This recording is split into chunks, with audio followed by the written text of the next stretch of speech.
Anong mensahe ang kailangang marinig ng mga Leo mula September 22 to 28, 2024? Pwede nangyayari na to. Mangyayari pa lang kung hindi man para sa inyo itong magiging reading, eh baka para sa someone na malapit sa inyo. Sa someone na makilala nyo mismo. Baka may lumabas na gender, mamaya gawin nyo na lang energy, masculine at feminine energy. Pwede rin naman na wag na nang pansinin ang gender.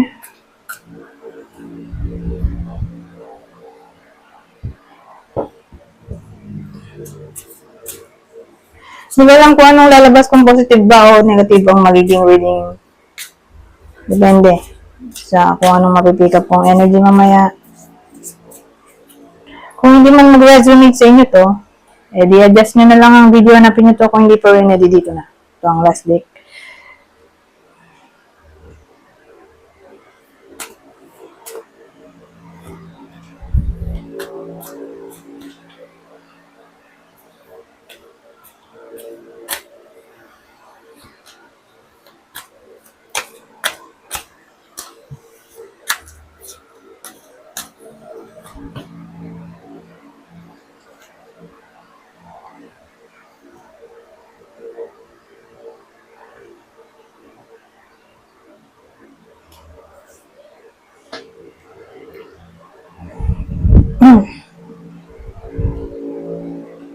Walang dating po.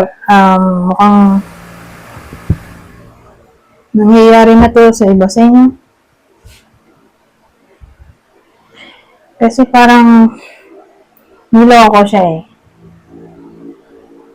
Kaya lang hindi ko masabi kung anong klaseng panloloko ba to. Relasyon, friendship, o sa trabaho.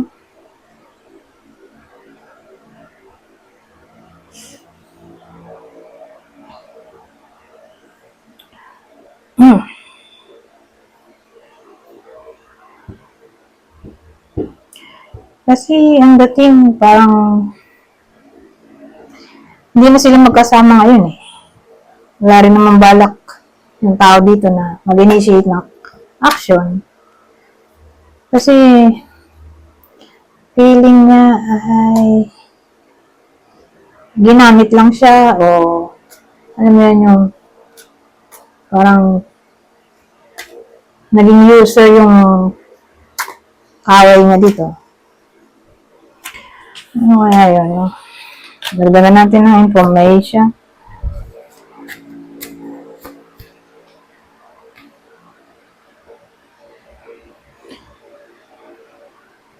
Ayan, may ano na dito eh. Two of Cups, di connection to. Or partnership.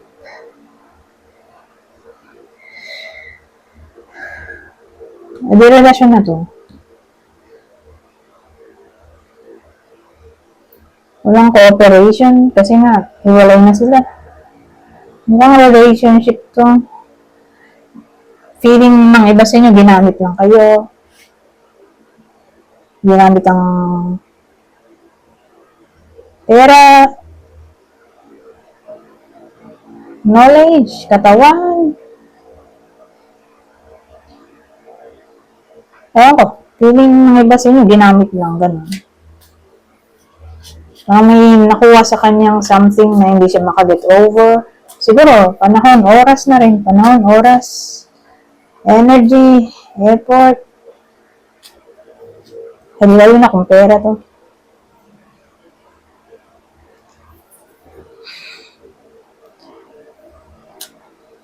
Kasi ano eh, hindi nga sila nag-uusap at wala rin naman balak yung iba sa inyo na gumawa ng kahit anong hakbang para maayos to. Eh di lalo na kung kayo yung ginamit nga dito o niloko. Eh di malamang wala talaga kayong gagawin kahit ano.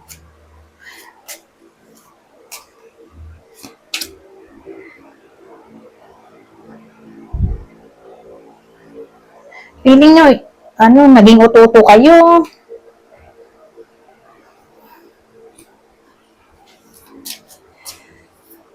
So, kaya ganun. Wala kayong balak umaksyon kasi nga, inuto kayo. Ito na naman yung panloloko.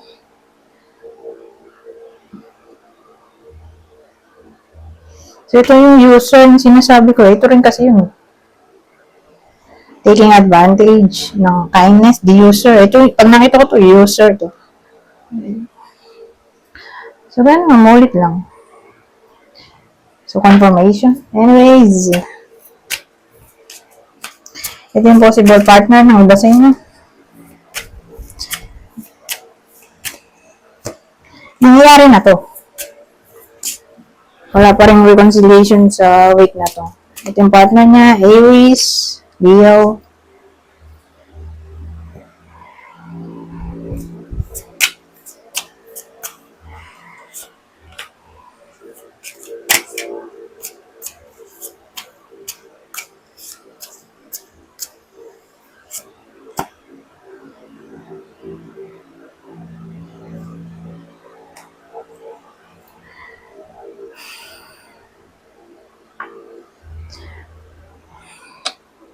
Ano ba to? Ito nang gawin ko. Ito taro, ito. Oracle to. May problema tayo lagi eh. Ito problema to. Snake, kahit sa Lenormand. Problema, snake. Pero dito, mabigat yung energy niya. Nalalaman mo kasi dito kung gaano kabigat yung energy. Ito mabigat na mabigat talaga. Compared sa Lenormand, na hindi mo alam kung malala ba yung case o treatable. Ito malala eh. Ewan ko kung anong mangyayari sa workplace. Pero mukhang magkakaproblema doon. Either mababankrupt yun o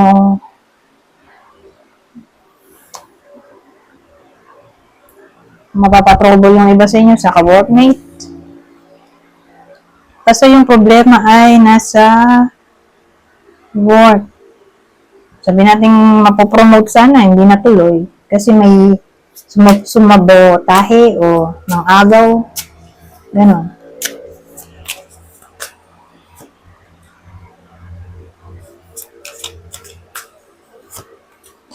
Ito walang silbi. Dahil pang yes or no lang to.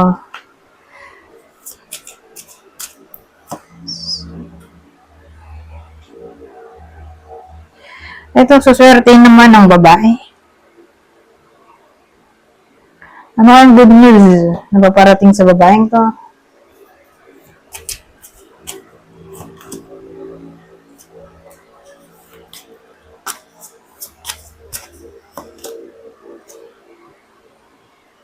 Hindi nakasya. Ano ba ito? Makabangon siya sa topic ng money.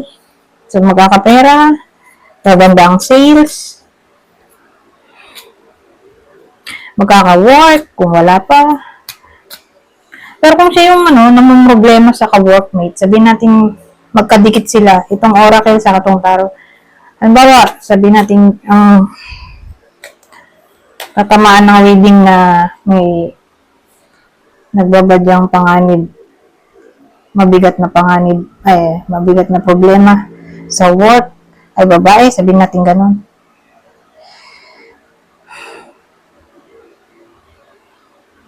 Parang blessing in disguise kung may mawala man sa kanya o ma-depress man siya, don't worry.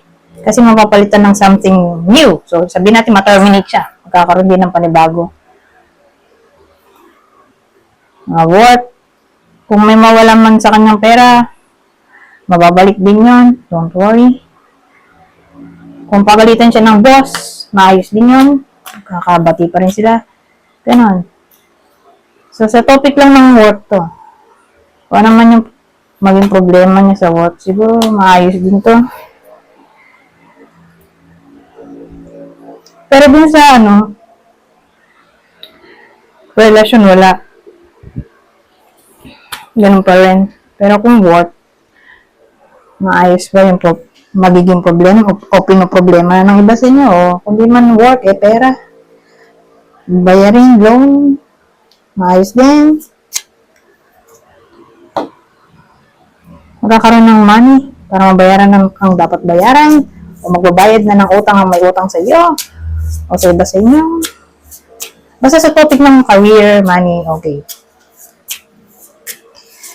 Although dito, mukhang nagka-problem. Pero dito, maganda to, Empress.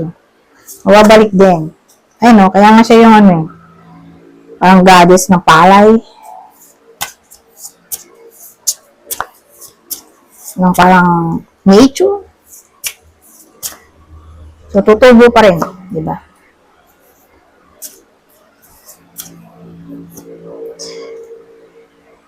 Wow! Ano to? Divination ay hula.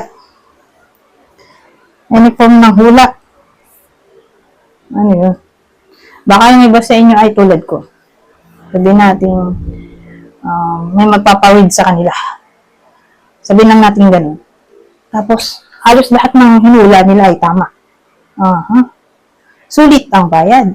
Pwede. O baka naman kayo to. Tatama ang hula ninyo. Halimbawa, kaya kayo sa income of gambling. Diba? Pwede. Tatama ang hula nyo.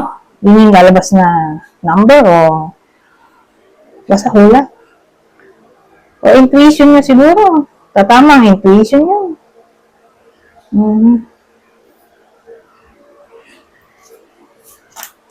Hulog to. Luck. Oh, ito luck oh. Cleanse. Aware lang dating in order for you to get this luck na sinasabi ko at victory is to cleanse first your energy o yung bahay mo para maka-attract ng blessing. So, ganun, makakatulong ang cleansing para siguro mapataas ang chance nitong victory. So, again, sa form ng divination, hula, yun naman naisip ko kung tataya sa loto o any form of gambling o kung yung iba sa inyo ay nag-read din tulad ko at may mga clients sila, private reading, ito, tatama mostly yung kanilang mga hula. Magugulat sila, babalik yung mga client nila at sasabihin na nagkatotoo ang reading, ganyan-ganyan. So, ganun. O, again, kung di man kayo reader tulad ko, hula sa gambling o baka may hulaan kayo. Sabihin natin, may nakikita kayong red flag, ganyan-ganyan. Tapos sinabi nyo sa kakilala nyo, tapos tumama yung intuition nyo, pwedeng ganun. Ewan ko, basta magiging somewhat psychic yung iba sa inyo, tapos tatama yung hula nila, whether bayad yan o hindi. Tatama yung hula. Pero kung blessing ang gusto, sabihin natin ito lang. Hindi kasama yung iba. Ito lang talaga.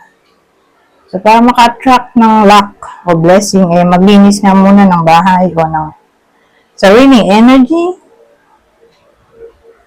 para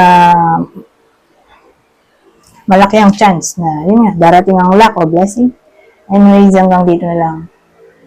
Goodbye for now.